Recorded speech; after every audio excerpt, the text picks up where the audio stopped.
প্রিয় দর্শক আসসালামু আলাইকুম। কি এমন ভর্তা তৈরি করেছি যে ভর্তাটা নিয়ে আমার মেহমানরা সহ কাড়াকাড়ি লেগে গিয়েছে।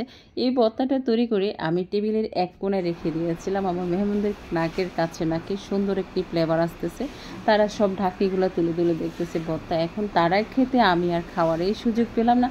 আমার কাছে সব সময় দুপুরবেলা যদি একটু ভর্তা না হয় কিছুই ভালো লাগে না। আমি ভর্তা দিয়ে কিন্তু দুপুরবেলা আমার ভাত খাওয়া লাগে। চট্টগ্রাম মানুষের আসলে এই একটাই সমস্যা, তাদের কিন্তু যে কোনোই ভর্তাই লাগবে।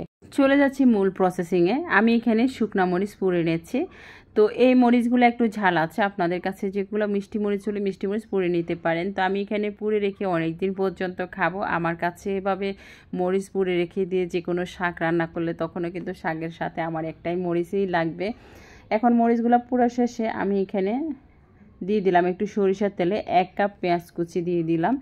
ভর্তা তৈরি করতে একটু পেঁয়াজের পরিমাণটা বেশি লাগে, তো আমি আজকে কিন্তু পেঁয়াজটাকে একটু ভেজে নিয়েছি। আপনারা চাইলে এখানে কাঁচা পেঁয়াজটা দিতে পারেন, তবে আমাদের মুসলিমদের জন্য হচ্ছে যে কাঁচা পেঁয়াজ খাওয়াটাই কিন্তু ভালো না, যেটা আমাদের হাদিসে আছে। তো সেক্ষেত্রে হচ্ছে যে চেষ্টা করি, আলহামদুলিল্লাহ সামনে হয়তো আরও চেষ্টা করব সব কিছু মেনে নেওয়ার জন্য। তারপর আমাদের জিভের জল এতটাই খারাপ, আমরা যে খাওয়ার জন্য কিন্তু অনেক কিছু আমরা ভুলে যাই।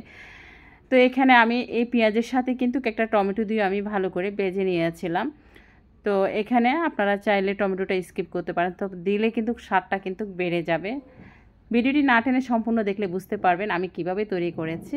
তো এখানে আমি 8-9টা দিয়ে দিলাম, মরিচ দিয়ে দিয়েছি, কারণ মরিচটাতে ঝাল আছে। আর ঝালটা কম বেশি আপনারা নিজেরাই কেমন ঝাল খেতে পছন্দ করেন অনুযায়ী দেবেন। আর যারা এরকম আমার মতন হাত দিয়ে কষলাতে পারেন না মরিচ, তারা হাতে পলি দিতে পারেন অথবা বাটনার সাহায্যে বেটে নিতে পারেন। আমার কাছে যাতে কষলে ভর্তাটা খাবো, হাত জ্বললে জ্বলুক, যেটা পরে হবে।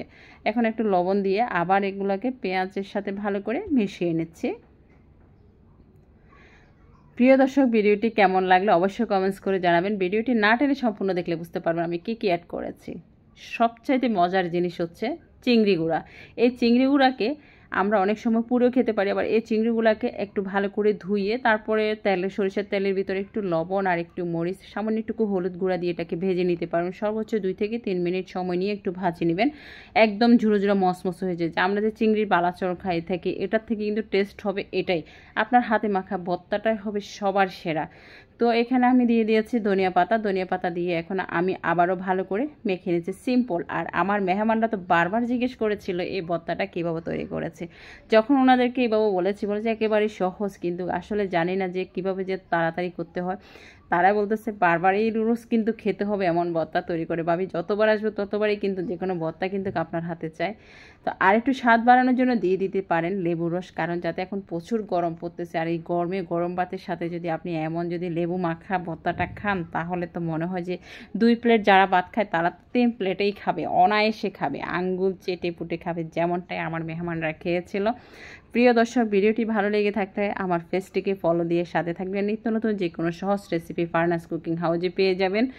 তো এভাবে তৈরি করে নিলাম। আর আমার পরিবারের সদস্যরা তো আমার মতন এখন ভর্তাখোর হয়ে গেছে। আমার হাজব্যান্ডের তো খুবই পছন্দ, তার ভর্তা ছাড়া চলেই না। আর আমার সাথে আমার যা থাকে সেও কিন্তু ভর্তা খুব পছন্দ করেছে। তো আমার চ্যানেলে সবসময় যে কোনো জায়গার যে কোনো খাবার কিন্তু পেয়ে যাবেন খুব দ্রুত। ধন্যবাদ সবাইকে।